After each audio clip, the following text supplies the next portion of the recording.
Welcome to the Pet Loss Companion. I'm Ken Delvecchio. I'm here with my friend and co-author Nancy Saxton Lopez, and this is a program that we do live on YouTube every Thursday from 6 p.m. Eastern till about 6:30 p.m. And it is a way to extend the reach of the book that we published a while back called The Pet Loss Companion: Healing Advice from Family Therapists Who Lead Pet Loss Groups.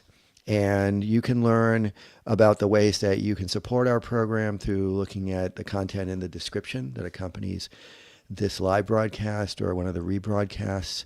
And we would be happy to hear from you, because a lot of what we do on the program is we read letters from people who tell us stories of their animals' lives, their passing, how they are doing in the aftermath of losing their beloved animal companion. We'll be reading one of those stories this evening. You can reach me at kenddv@gmail.com. You can reach Nancy at nsaxtonlopez. I'm sorry, I always do this. I haven't caught up I yet. know. It's a Nancy habit. nancysaxtonlopez@gmail.com. And this is, of course, in the description as well.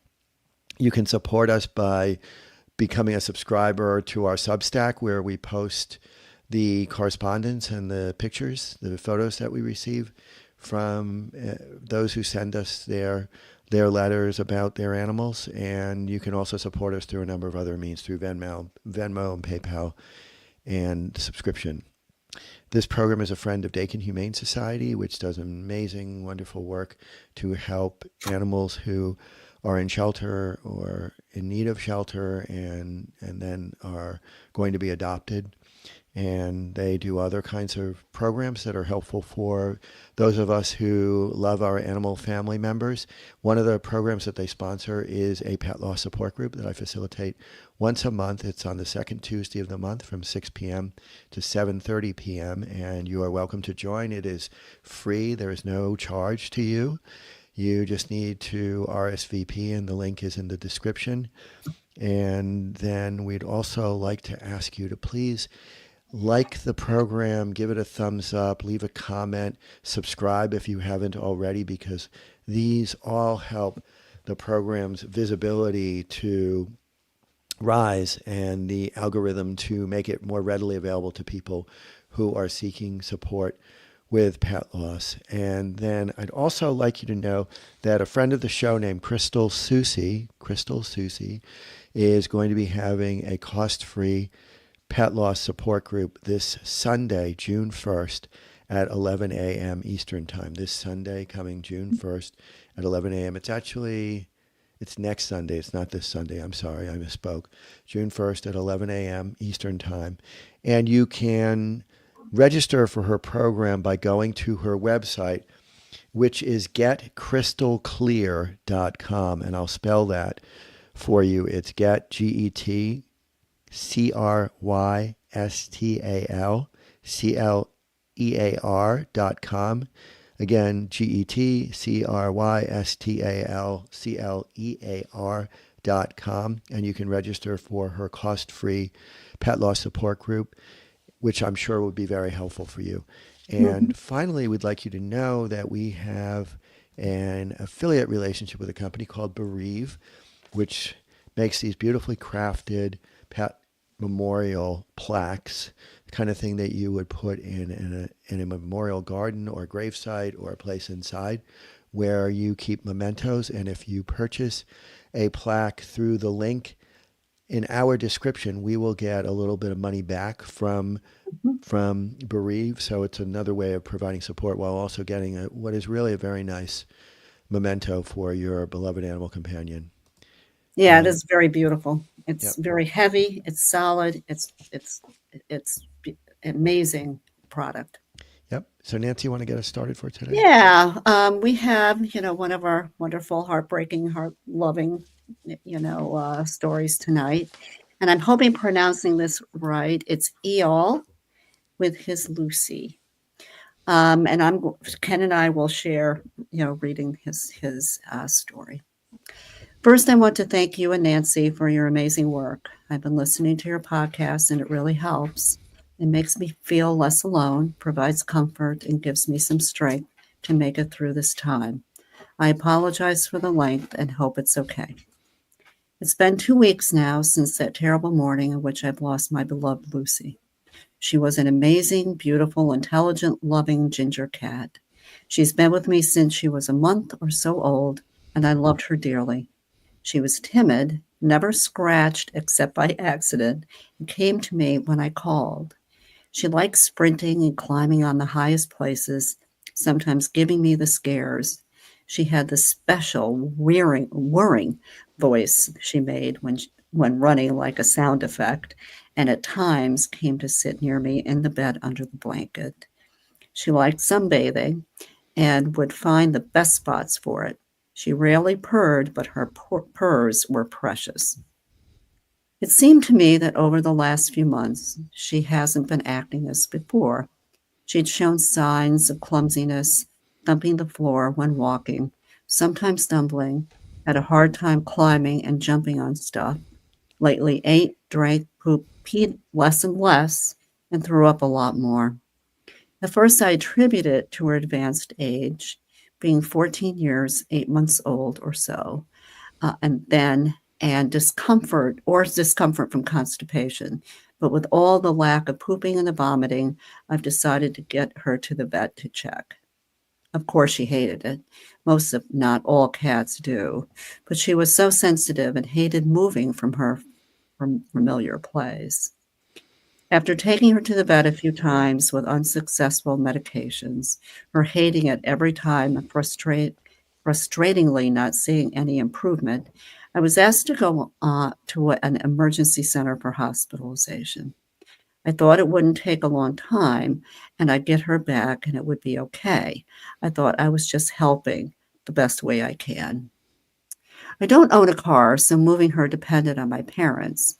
She's been there, far from me, going through tests after test, moving to another veterinary hospital because they've suspected neurological issues. Eventually, they found a brain tumor, which was able to operate, and I thought, okay, we're doing this. I want to save my baby to give her a chance to return to me. But then, just before surgery, they saw she had anemia. She's been given blood several times, but that did not improve the anemia. So it's assumed she had an autoimmune response to the blood. They've tried steroids and immunosuppressants, but it didn't seem to change. This loop of giving blood, waiting for improvement, and not seeing any had been going on for days, sometimes showing a bit of improvement, then dropping, eating, and not. And I was devastated by stress and missing her, thinking that she's there in the hospitalization cage, alone, feeling abandoned. Seeing it was getting much longer and longer, I visited her as much as I could. I had to see her. At some point, she's shown improvement after visiting her. So I went to visit her every day and stayed for hours, petting her, calling her name and talking to her, saying I'm sorry and how much I love her, that I miss her and want to see her back home, that she's strong and to fight this, thinking maybe I can give her strength. The hospitalization dragged on for 2 weeks or more. They told me at some point that I may need to consider putting her to sleep, since she was old and had multiple issues. I wanted to give her all the chances in the world, no matter the cost, but I was losing hope. I thought maybe I was just overreacting and somehow it rolled to this situation and caused her unnecessary pain. I just wanted to help. I told myself and the staff that I'll wait for the next test results, and if they do not improve, I'll take her back home. And if she deteriorates, I call a vet to put her to sleep. I also wanted what's best for her and not prolong her suffering if she does. I just didn't want the last place she sees to be the hospitalization cage. I didn't want her to feel abandoned. I wanted her to be in her home, the place she'd known her whole life. I wanted her to feel loved and cared for. Maybe this was for me as well. Maybe I was just postponing things. Maybe I'd only have seen her deteriorating and suffering, and I wouldn't know if and when to call a vet to put her to sleep if she gets bad. The last thing they suggested was giving her dog blood. Apparently, it's done in life threatening situations, and only once. And it seemed to have worked. The anemia decreased, and after a whole day there being with her as she was getting the blood and waiting outside when it wasn't visiting hours, she was released to me as discussed. I was given a medication regimen for home care, and it was clear we're not coming back, and this is the last time she would be driven away. After getting home, she seemed stressed and weak. I thought to give her a bit of time to readjust and tried to make everything comfortable for her with multiple water bowls, a low litter box, and the blanket she loved. I said I'd be there for her as much as possible, cherish all the time we have left. Took time off work and didn't even think about it. After a while, she got out and we eventually went to sleep. She slept near me with the blanket, my hand against her and feeling her soft purrs. The next day, I felt she was doing better. Still exhibited some strange behavior, still hid at times, but I thought maybe it's still stress or the sickness. I made sure to give all the medications even though she hated it. She even drank and ate a bit, even though she'd hover over the water bowls for a long time, only taking sips, and peed and pooped. I thought it was going okay and dared to hope she'd improve and stabilize and we'd have a bit more time together, that it would be like old times, and that it will erase the pain of the hospitalization. She jumped on the sofa and bed. We sat together. I wrapped her in the blanket and petted her, took a lot of pictures, and talked to her. She's been shaved in multiple spots, back, stomach, legs, head. Her beautiful coat may not grow again. Her skin was cracked, and blood was showing in multiple spots under it. She was dirty, and I didn't want to annoy her by cleaning her up now. Her claws were still short from the time I trimmed them sometime before all of this and may not be sharp again. But she still was the most beautiful cat. We went to sleep together again. At about 3 a.m., I woke up to her screaming. She was trying unsuccessfully to stand near the bed and kept falling. I took her up to the bed and wrapped her. She was breathing heavily, struggling. Her pupils were dilated. I felt that this was it. I was petting her and talking to her, all this time trying to find a vet to come, but no one was answering at this time, and going to some place that was open was not an option. I felt helpless. I didn't know what to do. My Lucy was suffering, and I couldn't help. I tried to make her comfortable, took pictures of her and us because I felt these would be the last ones. I tried to tell her how much I love her, that I'm so sorry. I tried to say everything. For 3 hours, I kept at this with her. Then at a little after 6 a.m., after struggling more and more to breathe, she suddenly arched her back and vomited some black blood-smelling liquid with some solid pieces. I really didn't know what it was and was afraid to think about it. I moved with her and the blanket to the floor. I felt the end. I cried and told her that I loved her so much. She vomited again, not breathing. Then after a few seconds, opened her mouth for another inhale or exhale, and she was gone. After all the trying to help, I felt I only caused her pain. All the time at the hospital, away from home, from me, and I couldn't even prevent her from experiencing the pain of her last hours and minutes. I really thought or hoped she was getting better. Really thought when that time comes, I'll know before. I never thought it would be so fast and violent. My baby suffered, and I failed to help her in the end. Maybe the hospitalization only made her worse with all the stress, and seeing as she's deteriorated there. She was so special to me, and I don't want those last images of her death to be the last thing I remember of her and haunt me. I'm so sorry, Lucy. I feel I didn't play enough with her. I didn't work enough from home. Could have given her more treats, even though she was on veterinary food due to previous issues. Taken more photos. Sometimes I feel as if she's just in the other room. Sometimes I turn to look at her spot as if expecting to see her there, almost saying bye as I did when going outside or looking for her when coming back. I hope she forgave me and didn't feel abandoned and knows how much she meant to me. I want to hug her again. I live alone and have been for years. She's been there all the time for me. She's been with me through all the times for more than 10 years, through all the changes of life and times of loneliness. I feel lonely in my sadness.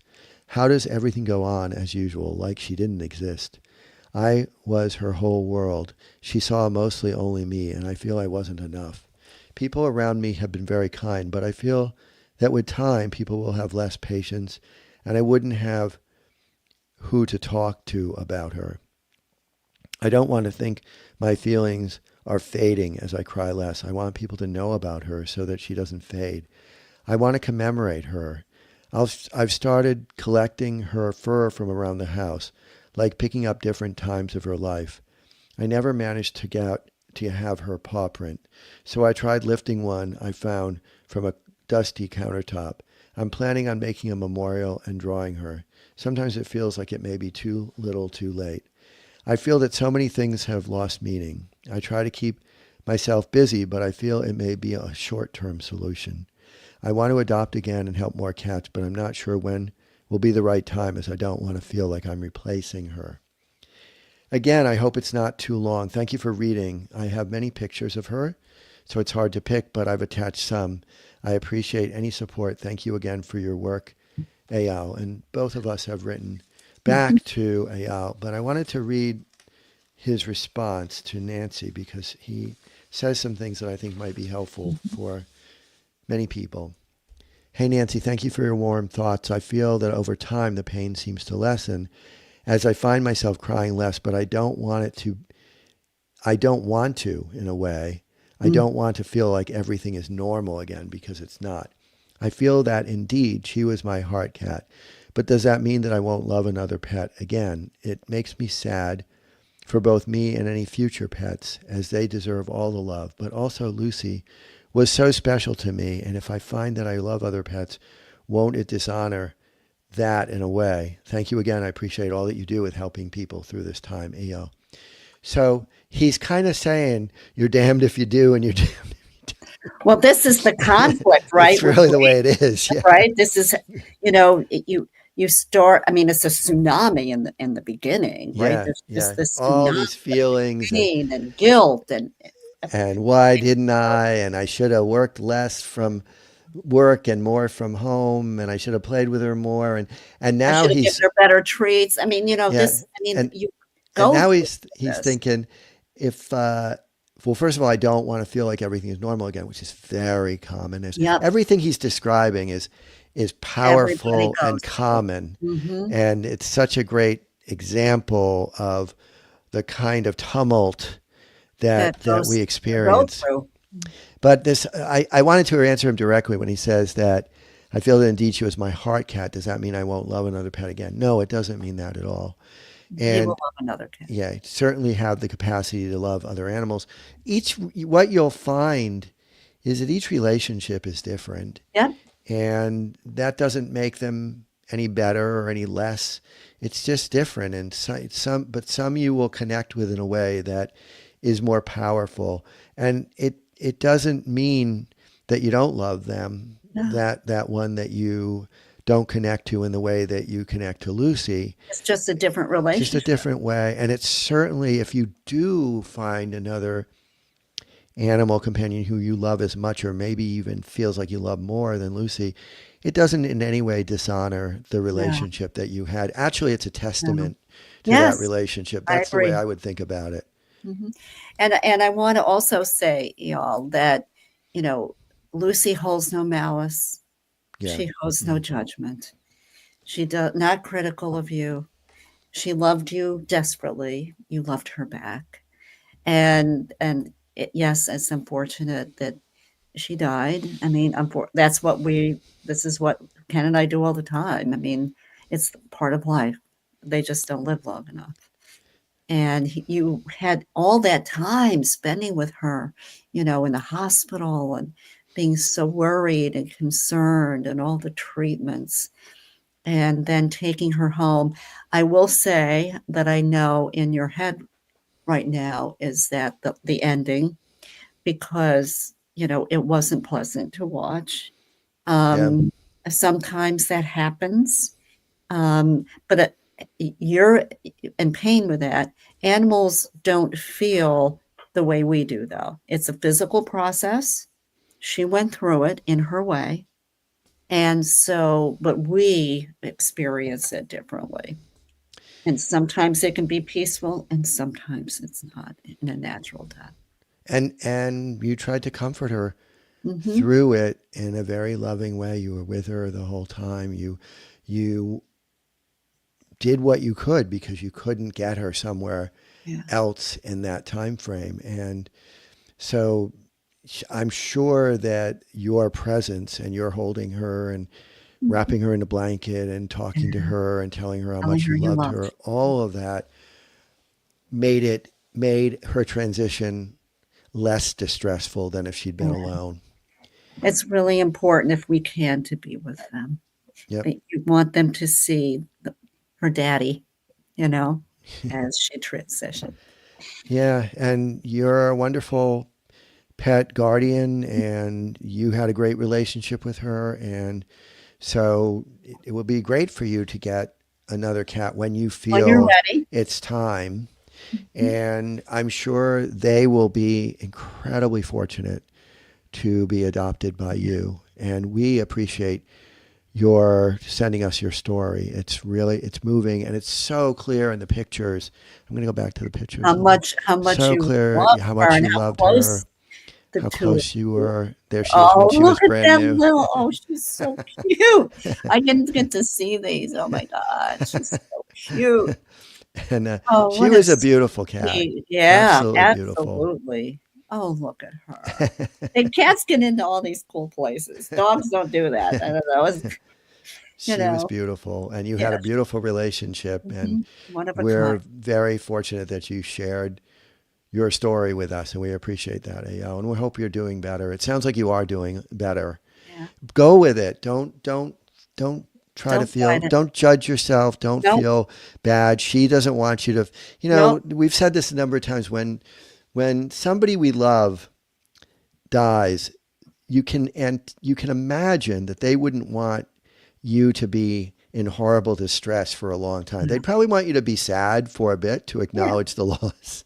But they course. wouldn't want you to suffer for a great period of time. They loved you. They'd want you to go on and have a happy life from there. And you will remember her. That you'll never Of forget course. her. Yeah, you She'll be won't. in your heart. Yeah, don't worry. She will always be there. And the other thing is when you're ready to adopt another cat, she will be smiling from above because that's she's happy that you are going to give love to another one that needs it. And I want to just share a comment. We got a comment from Mhm. Byzantine Lady who said, I've just come to the 1 year anniversary with my precious heart dog. With deep love comes deep Deep grief. I grief. remain very heartbroken. Yeah, well, the Absolutely. anniversary Mhm. reawakens Mhm. grief. That's what tends to happen. The anniversary just makes it all fresh again. And And that's birthdays. I mean, any any kind sometimes of holidays, right? milestones Yep. of any sort will often just open it all up again. And that's normal. Mhm. But what you said is really powerful. Love and grief are Yes. the flip sides of the same coin. The more we Right. love, the more we tend to grieve. And we want love in our lives, so we're gonna encounter grief as well. And they're very special. It's a very special relationship, and people don't understand that. You cannot have the relationship with a human that you can with a dog or a cat or a pet, other It's pets. really something that's becoming more Doesn't and work more with a human. clear that there's something so pure and Mhm. fresh. And what I'm thinking about is the research that you shared, Nancy, where Yes, people and which find am people get I more compassion from their dogs than they they do do it from their human humans. family members, which is it's great, but it's also it points to something for human beings to work Try on. yes, to try to get to that place. Yeah. That is an interest, and I've seen that again now, another, social media, and I sent something to Ken, and Ken was like, "Do we have research to back this up?" Oh Right? yeah. Yeah. And Yeah. because it was neurologic information, right? The neurological Yeah. information. And I did look it up, and I didn't say exactly what this piece said, but it was close, that they do, really we have some neurons that really light up and change when we love our animal. So, It's interesting because it makes you wonder why that would be, and who knows what the best it's theory is on that. But it is interesting to think that there's a particular kind of neurological Yeah. and Change in the brain. neurological activation that Hmm. comes with being close to an animal companion. And Yeah. to me, like I always say this, that I think children, really, all of us should have animal companions. That's just my bias. And I know Yeah. it's a bias because not everybody shares it.